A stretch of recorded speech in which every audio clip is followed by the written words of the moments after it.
Hey everyone, Alibaba reported a critical quarterly investor update that I will review with you in this video. I'll also update you on my buy recommendation for Alibaba stock.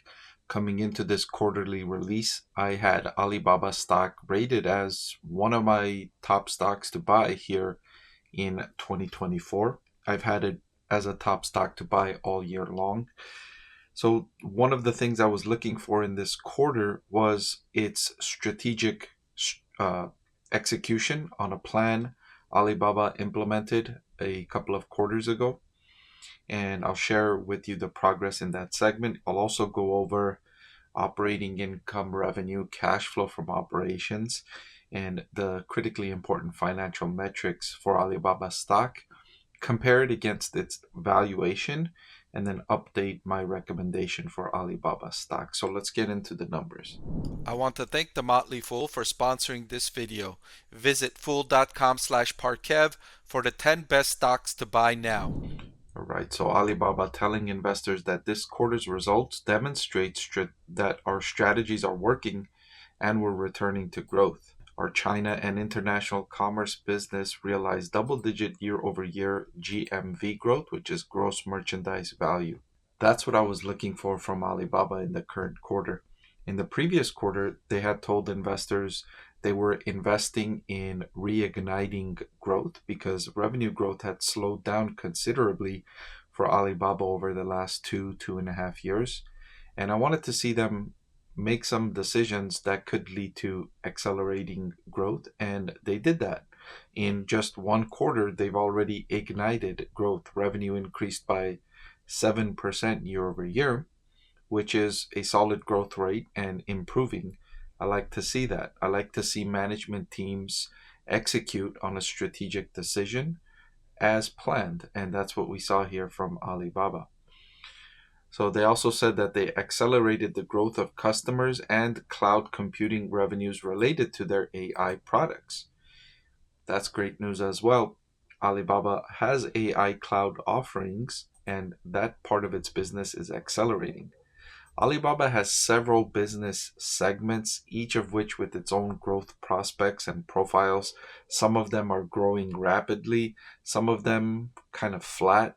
And I'm going to do another video in a few days describing their business segments and how those segments perform. So look out for that in the next couple of days. But it's mixed. Alibaba's business is mixed. It's got, like I mentioned, high growth areas and stagnant areas, but overall, Alibaba wants to ignite total revenue growth for the company. And the increase in revenue growth management highlighting that results from its increased investment in strategic business priorities, and they are confident in their business outlook. And one of the prime evidence of its confidence in the business is Alibaba's aggressive share buybacks. During 2024, they repurchased 12.5 billion shares of their own stock. I've talked about this before, how when a management team goes out and repurchases its own stock, it's putting money where its mouth is, right? It's not just going out and saying, hey, we're confident in our business. Those seem like empty words because nearly every CEO comes out and says that they're confident in the business.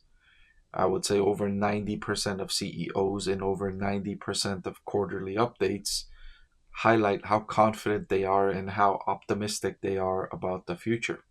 Very rarely do you see a CEO come out and flat out tell investors like, we messed up, we had a bad quarter, and we need to fix things, right? That's a rare outcome. I highlighted how rare it was when I heard the CEO of Starbucks say that in their latest quarterly update. Their latest quarter was not good, and the CEO just said, look, we had a bad quarter. No, we're not going to try and sugarcoat it. That's a rare occurrence.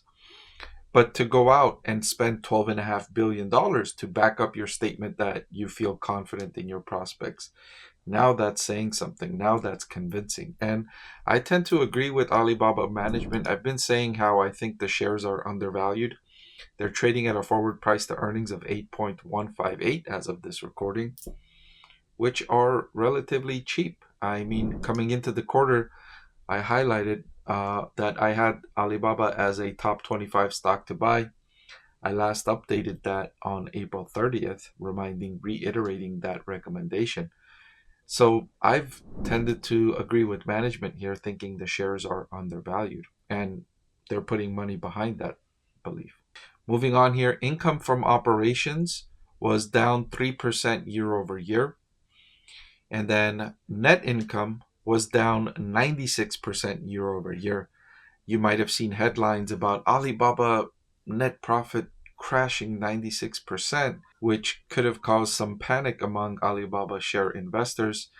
But that was not a big concern. And the reason why is because that net loss was primarily attributable to a net loss from their investment in publicly traded companies during the quarter. So Alibaba, like many other businesses, they own shares of other companies. And when those companies' stock prices go up and down, Alibaba has to report that on their income statement. And so it will fluctuate. One quarter it might be really bad, next quarter might be really good.